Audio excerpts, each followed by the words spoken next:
Who's the first woman appointed to the Supreme Court? My guess is that most Americans would answer Ruth Bader Ginsburg. She's so famous now that she's often referred to by just her initials, RBG. Elevated to the High Court by President Bill Clinton in 1993, the left-leaning Justice Ginsburg was the subject of not one, but 2 movies in 2018 alone. But she isn't the first female Supreme Court justice. She's the second. The first doesn't have a movie named after her. That's because Sandra Day O'Connor was appointed by a Republican president, Ronald Reagan. We hear a lot about the Year of the Woman, the Women's March, and the war against women. But if the major media, the New York Times, the Washington Post, CNN, CBS, and others, were more interested in accuracy than advocacy, it would be that they are promoting the Year of the Leftist Woman, or the Leftist Women's March. The major media like to pretend that all women think alike and that conservative women are just the exception that proves the rule. But according to a 2018 Pew Research study, about 1/3 of women are Democrats, a little less than 1/3 are Republican, and a little more than 1/3 are independents.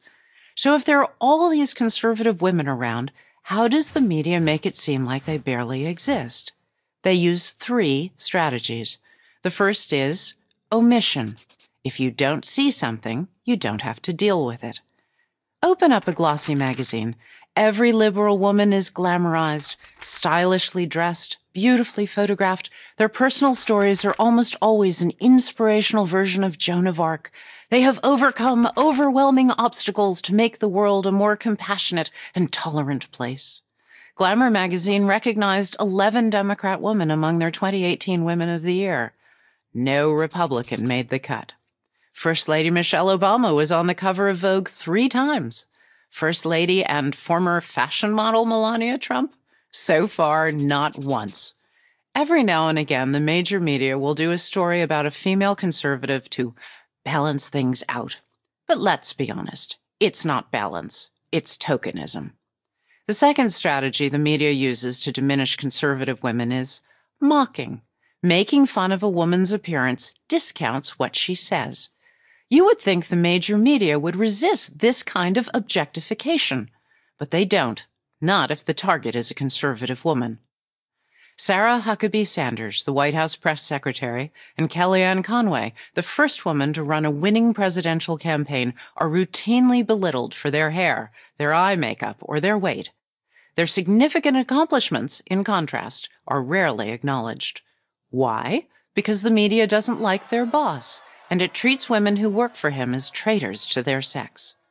The third strategy the media uses to demean conservative women is labeling. Using stereotypes precludes there being a valid reason for conservative women to hold the positions they do. The major media simply can't accept that conservatives have serious and important reasons for their beliefs, so they have to come up with answers to explain this seeming anomaly to themselves. These women must be racist or self-hating or just weak-minded. Here's how Barbara Streisand put it to the Daily Mail in England. A lot of women vote the way their husbands vote. They don't believe enough in their own thoughts. Labeling, like the strategies of mocking or omission, is just another way to display contempt and demonize conservative women. Its purpose is to persuade you to not treat those being labeled with respect, to ignore their ideas, and to even avoid associating with them. Not surprisingly, the vilification that results discourages a lot of conservative-leaning women from running for political office, or even from speaking up. Who needs that grief? It takes a strong person to swim against the media tide. But here's the thing about swimming against the tide. It makes you stronger. Maybe that's why Nikki Haley can stand up in the UN and tell the truth, or why Candace Owens can question the devotion to progressive policies that have so hurt blacks, or Ayaan Hirsi Ali can take on the cause of truly oppressed women, those living in radical Islamist societies. We need these voices and more like them. That's why it's so important to encourage a more respectful, inclusive debate. We should want everyone at the table, both sides of the political spectrum, listening with civility. That way we can be better informed and make better decisions. So if you hold conservative views, you have a particularly important role to play. You need to speak out to your friends, your family, and your coworkers. Let them hear your thinking and then let them make up their own minds. The media may pretend you don't exist. They may even mock or label you. They want to intimidate you into silence. That's not fair, and that's not right. Don't let them. I'm Heather Higgins, Chairman of Independent Women's Forum for Prager University. Thank you for watching this video. To help keep PragerU videos free, please consider making a tax-deductible donation.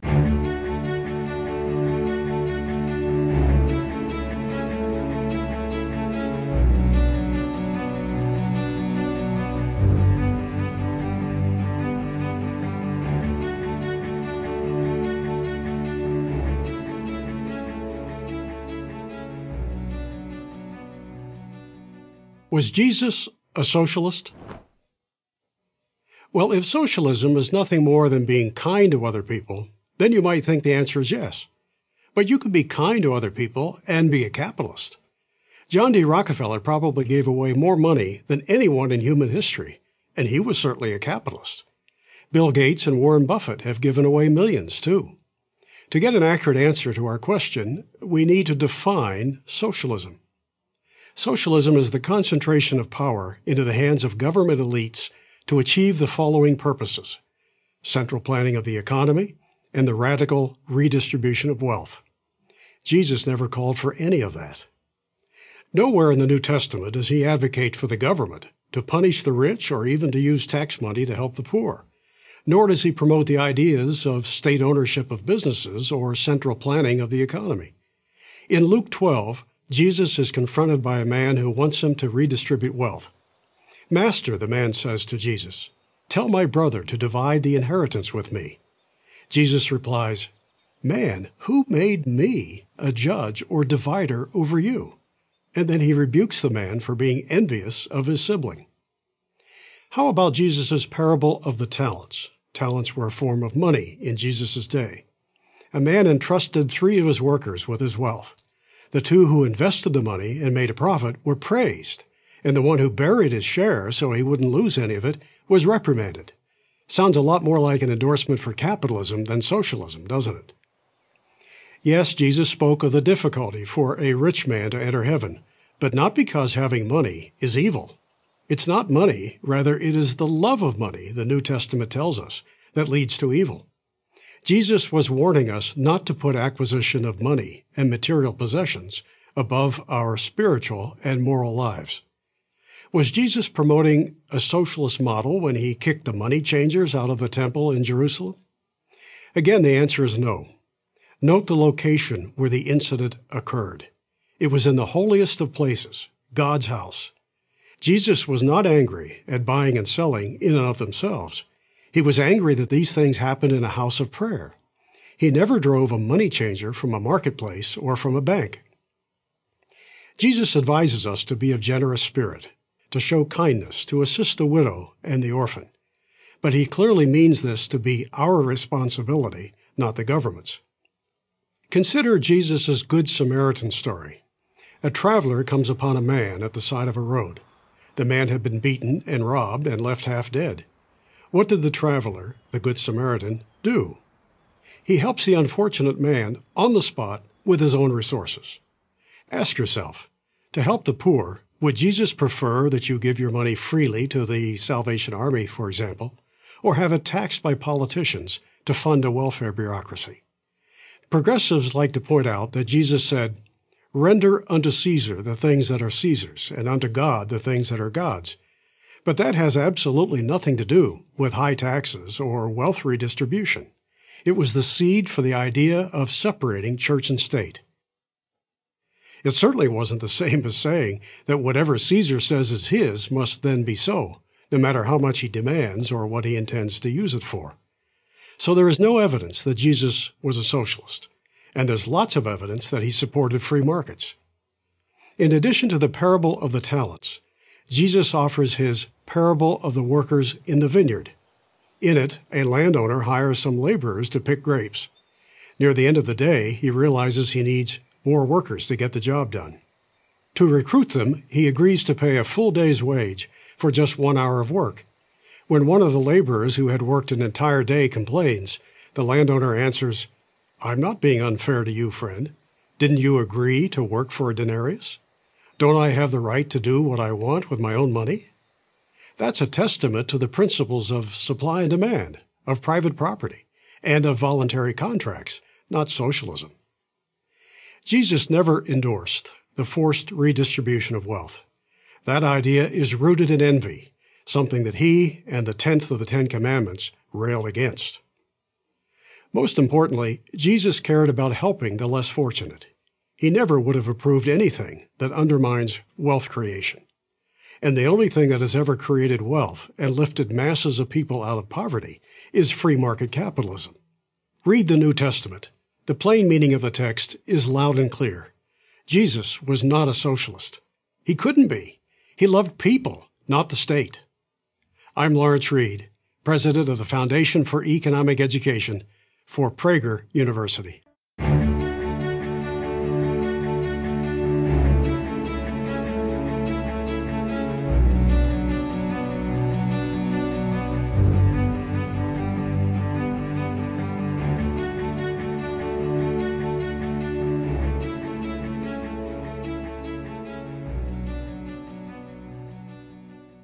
There were 36,525 days in the 20th century. Of these, none was more consequential than June 6, 1944, D-Day, the Allied invasion of Normandy in Nazi-occupied France. It did not end World War II, but without it the Nazi war machine would not and could not have been defeated. We of course know the good guys. America, England and its allies won.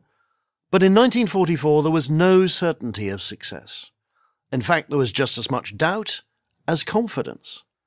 Winston Churchill's senior advisor, Field Marshal Brooke, wrote in his diary, "I am very uneasy about the whole operation.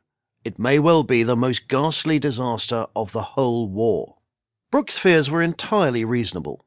First, there were tens of thousands of men and millions of tons of material and supplies that had to be moved 100 miles across one of the roughest bodies of water in the world, the English Channel, and it had to be kept secret. If the Germans knew where and when the Allies were landing, they could mass forces against them and turn the beaches of northern France into killing fields. To prevent this, the Allies took every possible precaution. Their air forces destroyed bridges, roads and railways that might be used by the Germans to rush troops to the invasion site. Everyone knew the attack was coming. The key was to keep the Germans guessing. Fake radio chatter was broadcast to suggest the beaches near Calais would be the landing point. Double agents leaked fake details of units forming in southeast England, and movie set designers built phony tanks, planes and ships to support the ruse of an army preparing to cross near Dover for the benefit of German reconnaissance pilots and spies. The Germans swallowed it all. But the Nazis were not the only enemy the Allied forces faced. Mother Nature was just as threatening. The 23,000 paratroopers and glider-borne infantry jumping into Normandy needed moderate winds to be effective. The 12,000 Allied aircraft needed clear skies. The invasion fleet of 6,000 vessels needed calm seas, and there had to be a low tide to expose Nazi obstacles and mines. When high winds and rain began pummeling the Channel, Allied Supreme Commander General Dwight Eisenhower postponed the invasion date of June 5th by 24 hours. That might not sound like a significant delay, but it was. All forces were concentrated and ready to go. All the plans, all the deceptions could be exposed at any moment. Then came a new forecast. The weather appeared to be breaking. There might be a 12-hour window of opportunity. Eisenhower gave the order, "We go." Immediately, the greatest invasion fleet ever assembled set sail. On board were over 130,000 young soldiers. Consider for a moment who these soldiers were. The average age of the American GIs was 21. Most had never seen combat or even been 50 miles from their hometown. As they sailed to the French shoreline, Eisenhower wrote a press release in case of catastrophe. D-Day was an all-or-nothing affair. A new invasion strategy would take months, if not years, to devise. The initial battle reports were seriously troubling. At Omaha Beach, overlooked by cliffs honeycombed with trenches, cannon and machine guns, the Americans took heavy losses. "I might have killed hundreds that morning," reflected German soldier Heinz Sevelo, manning one of the bunkers. The rough surf also took its toll. Dr. Hal Baumgarten, With the US Army's 116th Infantry remembered, some of the fellows were pulled under by their wet combat jackets and heavy equipment. We couldn't help, they just drowned. Further along, Army Rangers took heavy casualties as they scaled the cliffs under intense gunfire. However, by midday, with US naval support, the Germans, low on supplies and ammunition, began to fold. Nazi reinforcements, including hundreds of tanks, which might have made all the difference, were not ordered to Normandy until the afternoon. Before the Germans could mount an effective counterattack, the Allies had secured all 5 landing beaches. Churchill had expected 20,000 to be killed on D-Day. Fortunately, heavy though they were, the losses were much lower. Of the 156,000 Allied personnel who hit the beaches that day, 10,000 became casualties. Of these, 5,000 were killed. No one died in vain. Their sacrifice meant an end to Nazi Germany and the Holocaust. Another year of bitter fighting lay ahead, but D-Day, June 6, 1944, was a pivotal step on the road to forever removing the Nazi tyranny from Europe and the world. I'm Peter Caddick-Adams, author of Sand and Steel, A New History of D-Day, for Prager University. Thank you for watching this video. To help keep PragerU videos free, please consider making a tax-deductible donation.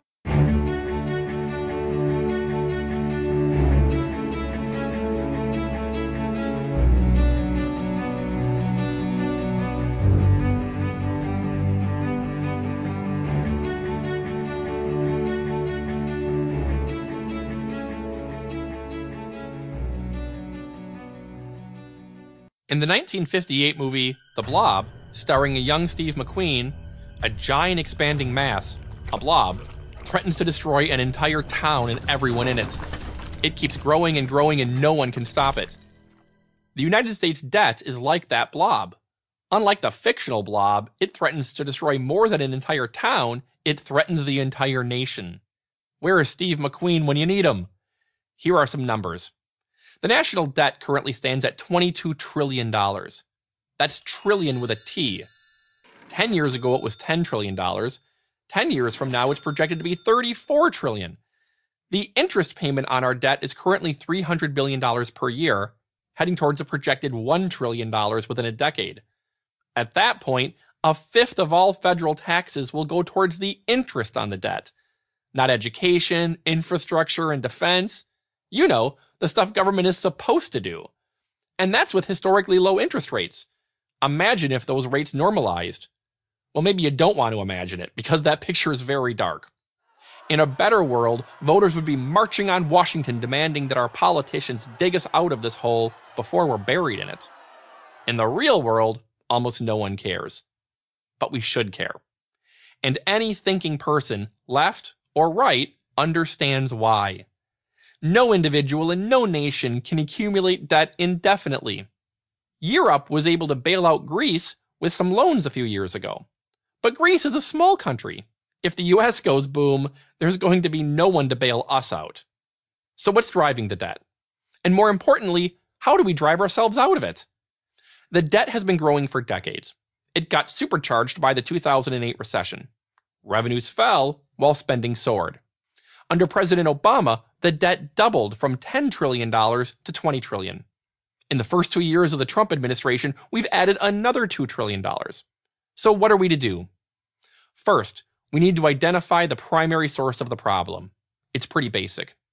You can talk about defense spending, welfare spending, or bloated budgets all you want, but it really comes down to 2 programs: Social Security and Medicare. Unless we get a handle on these monsters, the debt blob will continue to expand until it overwhelms us. According to data from the Congressional Budget Office, these 2 programs alone face a $100 trillion shortfall over the next 3 decades. How is that possible? Well, for starters, you've got 74 million baby boomers rolling into retirement age. $10,000 a day. On top of that, Medicare recipients typically receive benefits that are triple the size of what they paid into the system. Without some serious adjustments, these programs are going to fail. This is not the fault of retirees. It is simple demographics and math. Paying all promised benefits would require either raising the payroll tax from its current 15.3% to 33%, or imposing a 34% national sales tax. No, squeezing the rich, slashing defense, or eliminating welfare won't come close to paying the bill. Neither will any plausible level of economic growth. The $100 trillion hole is too big. So let's talk fairness.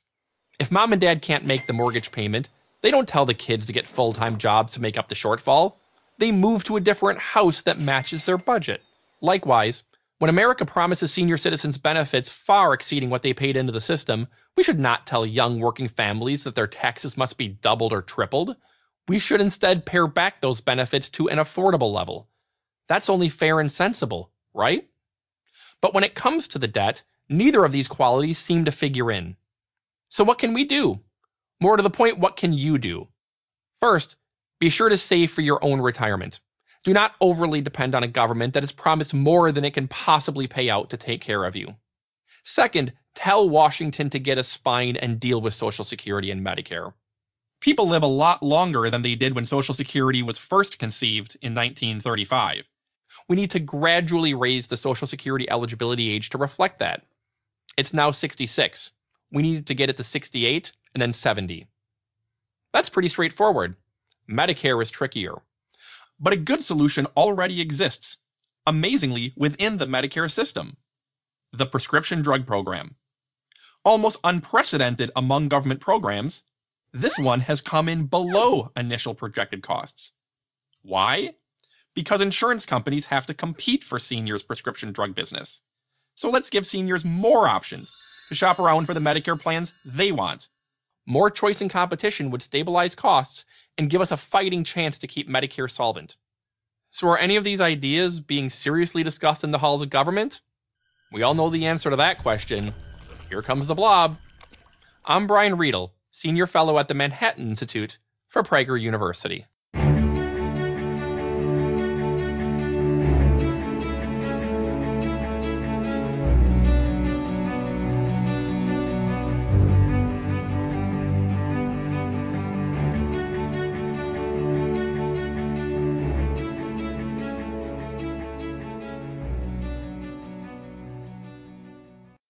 Labor has dignity, and the way that we give labor dignity is by paying people the respect and the value that they are worth at minimum. Progressive politicians love to talk about raising the minimum wage. It makes them sound caring, compassionate, concerned. They're on the side of the worker, standing against the greedy employer. The current call is for a national $15 an hour minimum wage, more than double the current federal rate of $7.25.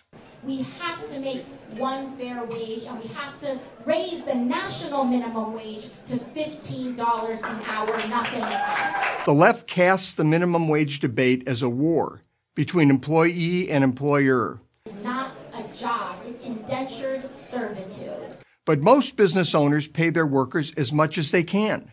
Finding and keeping good people is the hardest part of any employer's job. If we adopt a national minimum wage of $15, here's what will happen. A lot of people will lose their jobs or have their hours reduced. According to a 2014 Congressional Budget Office study, just a $10 minimum wage would cost 500,000 jobs as businesses terminate employees. Obviously, far more jobs would be lost at $15 an hour.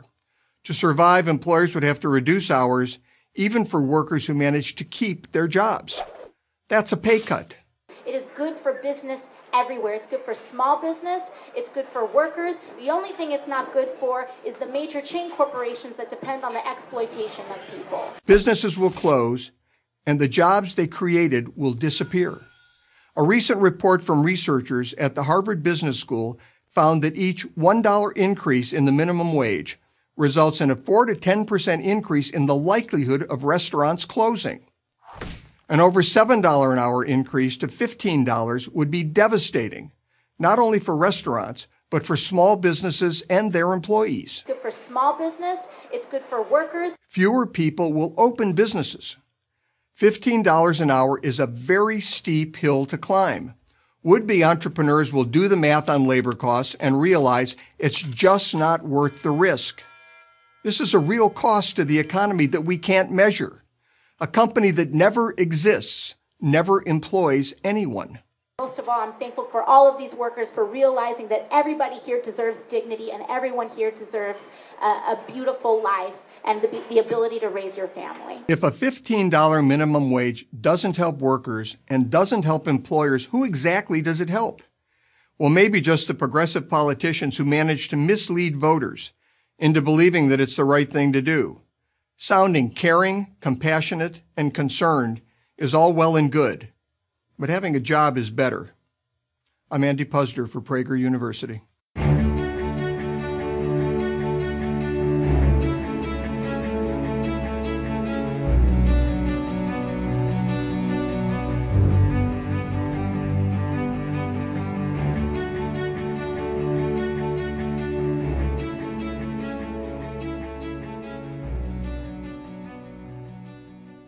There's a book you can read to your children that will make your job as a parent a lot easier. This book will teach them lessons in character, how to distinguish right from wrong, about gratitude, respect, and perseverance. And that's in the opening chapters. Parents have been reading this book to their children for a very long time. It's one reason it's a perpetual bestseller. This book, of course, is the Bible. And you don't have to be religious to read it, and your children don't have to be religious to enjoy it and get a whole lot out of it. Decency, kindness, charity, selflessness, and sacrifice, they're all right there. Consider the story of David and Goliath. 9 feet tall, clad in armor, Goliath is the most fearsome warrior of his day. How could he not be? He's 9 feet tall, for goodness sake. Who wants to go against a giant like that? No Israelite, that's for sure. Except for one. A skinny shepherd boy named David. This boy has 3 things going for him: courage, a slingshot, and faith that God is with him. As he strides out onto the battlefield to face Goliath in single combat, he holds the future of the Israelite nation, not to mention his own life, in his hands. Wrapped up in all of this tension and drama are valuable lessons that any child can profit from. David refuses to be intimidated by a bully. He's willing to act, to show resolve, even in the face of his own self-doubt. His actions paint a portrait of true heroism in the face of true danger. Isn't that the kind of strength we want our children to emulate? To be able to defend themselves and later their families and their country. Or how about the story of the brothers, Cain and Abel? Abel, the shepherd, looks at his lot and he's filled with gratitude for his blessings. He offers as a gift to God the very best of his flock. Cain, the farmer, is selfish, unsatisfied with what he has, and he offers only a paltry gift of grain. When God favors Abel's present, Cain allows jealousy to overwhelm him. God speaks to Cain and tells him, "I know you're feeling angry, but you can overcome those feelings and master them." Cain doesn't listen, doesn't control his jealousy, and kills Abel.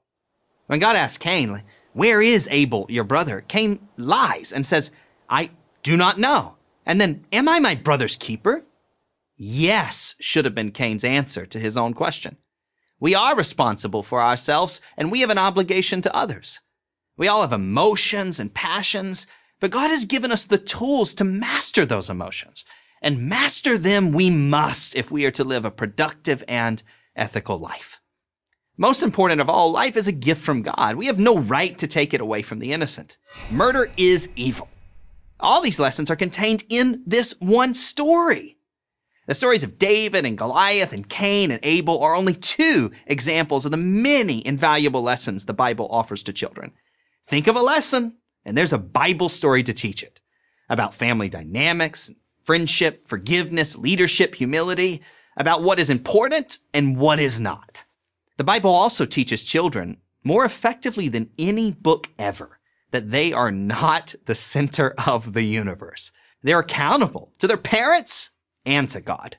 Children who internalize this lesson are much more likely to be kinder and more mindful of how they behave than those who do not. The Bible discourages narcissism. Of course, the Bible is not merely a children's book. It's a library of wisdom for everyone. Here's how Abraham Lincoln, who was not a churchgoer, but who was steeped in the Bible, described it. In regard to this great book, it is the best gift God has given to man. But for it, we could not know right from wrong. And all things most desirable for man's welfare are to be found portrayed in it. As Lincoln suggests, the Bible is the moral foundation on which Western civilization is built and a point of shared reference. Up until the 1960s, you could cite a Bible story and most people knew exactly what you were talking about. Everyone from Shakespeare to Dickens to Franklin Roosevelt made great use of Bible stories to communicate their themes. We're losing that connection, and that is a terrible shame and a profound cultural loss. If you don't have some biblical literacy, you can't fully appreciate the powerful words of Martin Luther King, for example. Only if you know the story of Moses can you fully appreciate King's poetic vision of having seen the promised land. Of the Bible, Yale theologian George Lindbeck famously said, "There was a time when every educated person, no matter how professedly unbelieving or secular, knew the actual text from Genesis to Revelation." Our goal should be to get back to that kind of biblical literacy. And it starts with our children. Your children. Read them a Bible story tonight. Who knows? You might learn a few things too. I'm Johnny Moore for Prager University. This video was made possible by a generous grant from Colorado Christian University. Find out more about them at prageru.com/ccu.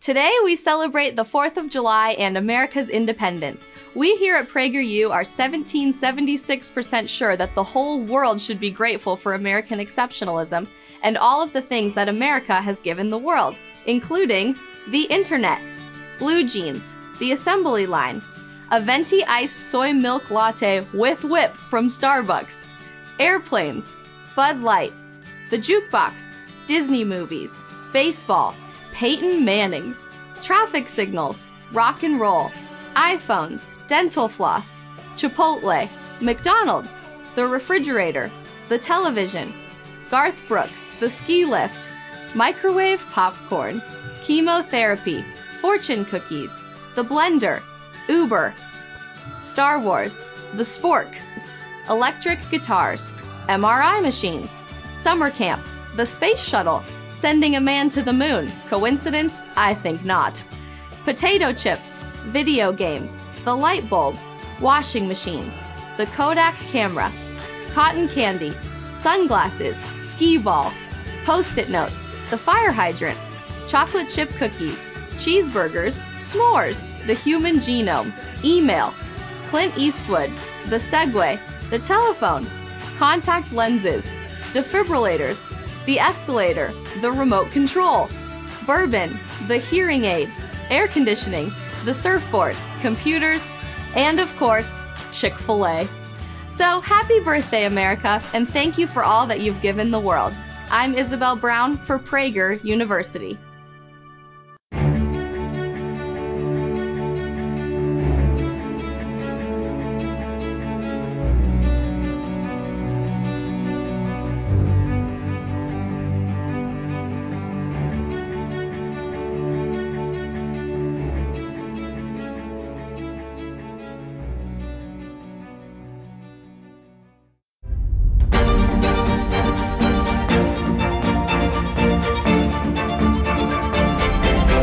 Every time there is a jihad terror attack, we hear that Islam is a religion of peace that's actually been hijacked by people who misunderstood it.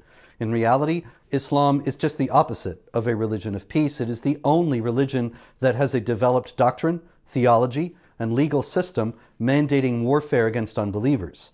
This is something that is taught by all the mainstream sects of Islam and all the schools of Islamic jurisprudence without any exceptions. This doesn't mean that every Muslim is going to be waging war against unbelievers, but this is mainstream Islamic doctrine.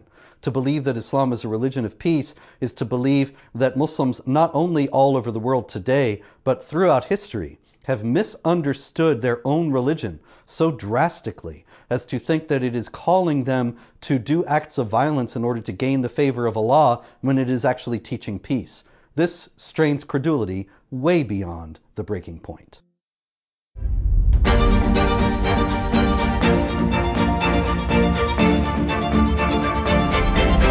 I keep hearing the relationship between the media and President Trump is the worst we've ever seen in history. And okay, maybe that's true, but it's not because the media suddenly found animosity for a conservative president. No, they've always hated conservative presidents. Just look at the old videos of Reagan and both Bushes. This is what they do. The difference is Trump fights back. Trump challenges them. Trump calls them out. Well, is that so wrong? Is that so bad? I know that Reagan and Bush were thinking it in their head. Trump just says it out loud.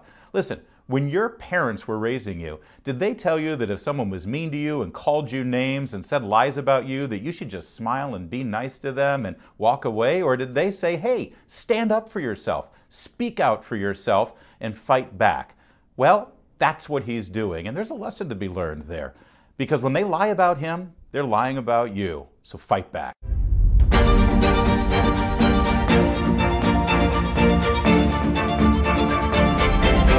What does it mean to say that we live in a Christian nation? For me, what it really means is that our core principles that, in fact, we share even across the political spectrum, the idea of the preciousness of human life, the dignity of human beings, equality, the idea of compassion.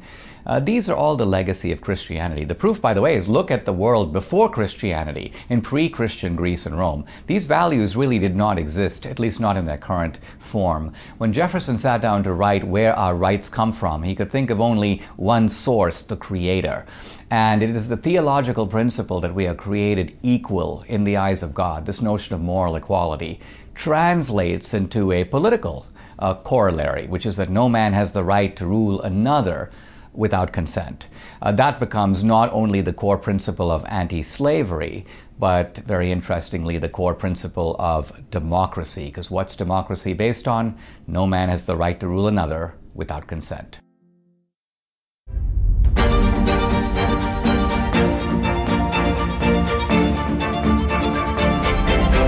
The 5 pillars of prosperity.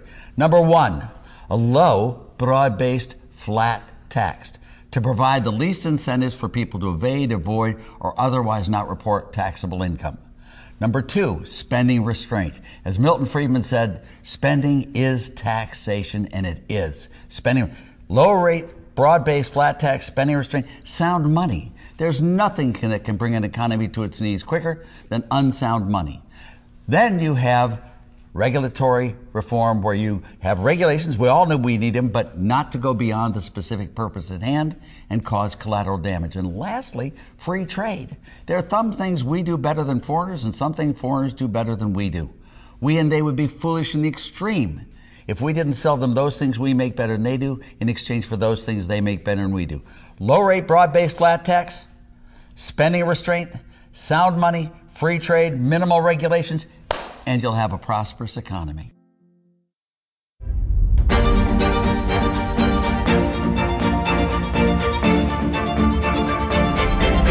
The recent advances of girls and young women in society are cause for celebration, but that should not blind us to the needs of boys.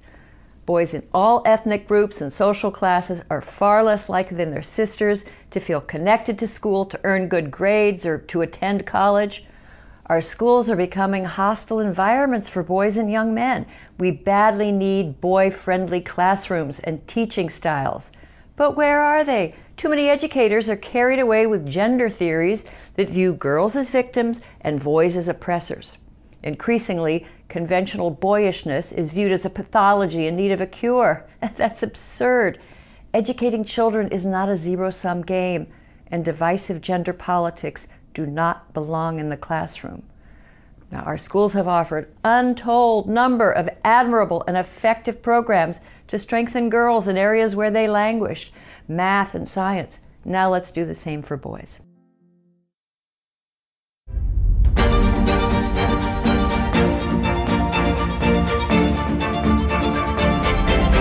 If you wanted to take liberty away from Americans, you have to know how to cook a frog.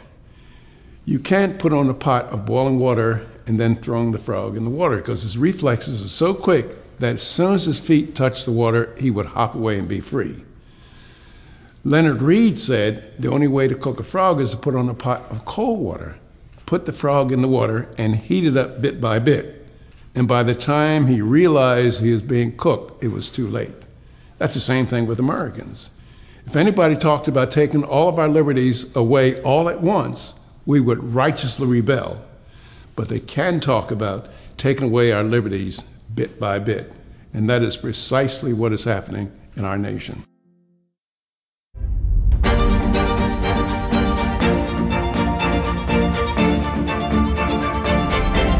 Being a conservative and being pro-choice or really pro-abortion, which is what pro-choice is really incongruent. Conservatives believe in the importance of our founding documents. The Declaration of Independence says life, liberty, and the pursuit of happiness, because without life, neither liberty nor the pursuit of happiness exists. So conservatives who say that we center our ideology on liberty really can't center that ideology on liberty unless we first prioritize life. Life is the most fundamental right. None of the other rights that are listed in the Bill of Rights actually exist without first the right to life. Conservatives also believe in human dignity and human autonomy. That's why we believe in self-governance. And if that autonomy and that human dignity does not start at conception, doesn't start in the womb, then where does it start? There's really no logical, no scientific, no moral, no political argument for abortion whatsoever. There's no reason for a conservative to support it.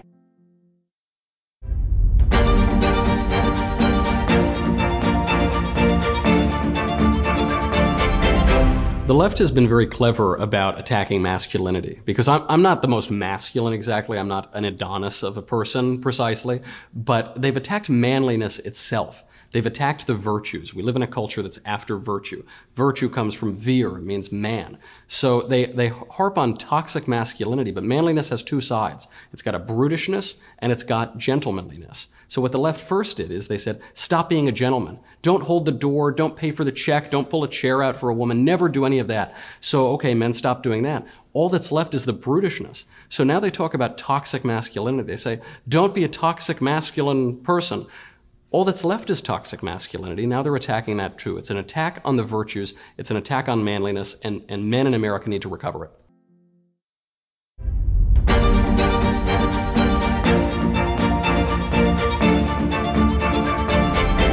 You know, sometimes there are things that really grind my gears. That's a saying we have back home in Memphis, Tennessee, where I'm from. And one of the things that really gets me going is when a conservative student's voice is silenced in the public marketplace. And the reason why that's important, because conservatives need to have that voice, and they need to be able to share their opinions. They need to be able to share their viewpoints. But here's the problem. The left, they're terrified of these ideas, these concepts of free speech and personal responsibility. And that's a big problem in America. So ultimately, conservatives are going to have to take a stand. And I know sometimes it goes against our nature to be vocal and to be out there, but we have to do that. We have a responsibility to be a good citizen of America. It means to take a stand. And if conservatives don't take a stand for the Constitution, well, quite frankly, I don't know who will.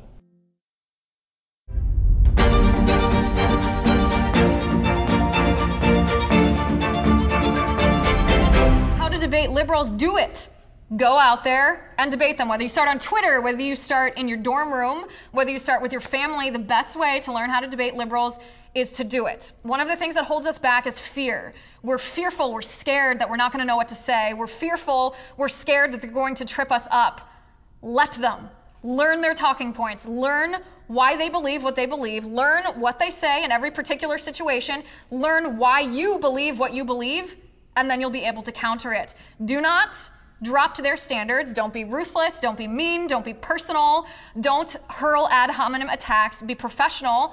Be gentle, but be pointed, and do it. Just debate. Once you do it, once you break through that wall of fear, you will have the time of your life, and liberals won't stand a chance.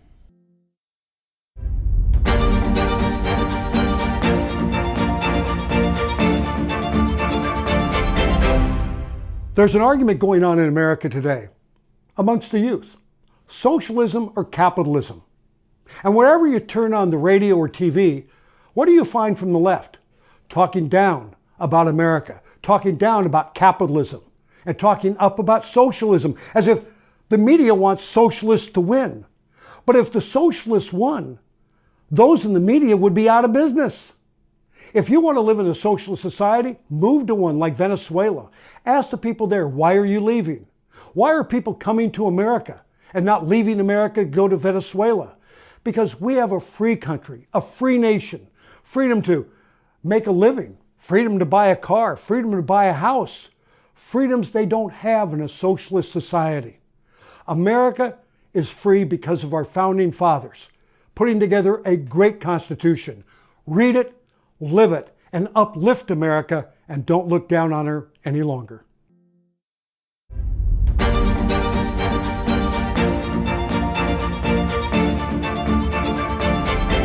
You know that a country has to be great when it attracts immigrants from all over the world. But what makes America so great? Well, the conventional answer is economic opportunity. And it's true, America provides a remarkable and abundant life for the ordinary guy. I've got a friend of mine from India who's been trying to emigrate to America. He hasn't been able to, and when I finally asked him why, he says, well, I really want to move to a country, Dinesh, where the poor people are fat.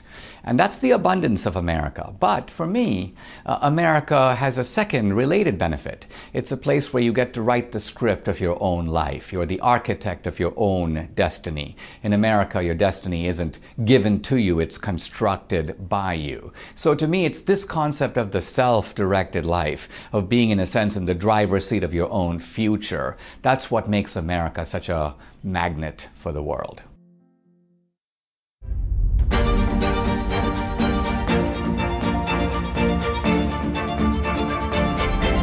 So you want your safe space. I know. You are in your dorm and you're ensconced there and you feel so comfortable with all your friends who tell you that you're just a great person and all your beliefs are exactly right. The last thing you want is somebody invading your campus and saying things that you disagree with, because that's just tyrannical and awful. You shouldn't have to feel like you're wrong ever. You should always feel like you're right. Well, toughen up, sweetheart. I mean, the bottom line is that it's time for you to learn that there are lots of differing opinions. The discussion is good for you. It makes your views stronger. It makes your views more durable. Maybe your opinion has changed. Maybe it's not. But in any case, it is that exchange of ideas that actually makes an intellectual community worth having. And if you're not willing to engage in that intellectual community, you're in the wrong place. If you want a safe space, we can find a padded cell for you somewhere. If you want life to just be a giant teddy bear, go back to being a child. But if you want to be an adult in the United States of America, you're going to have to deal with the fact that there are people who disagree, and that's a good thing to discuss.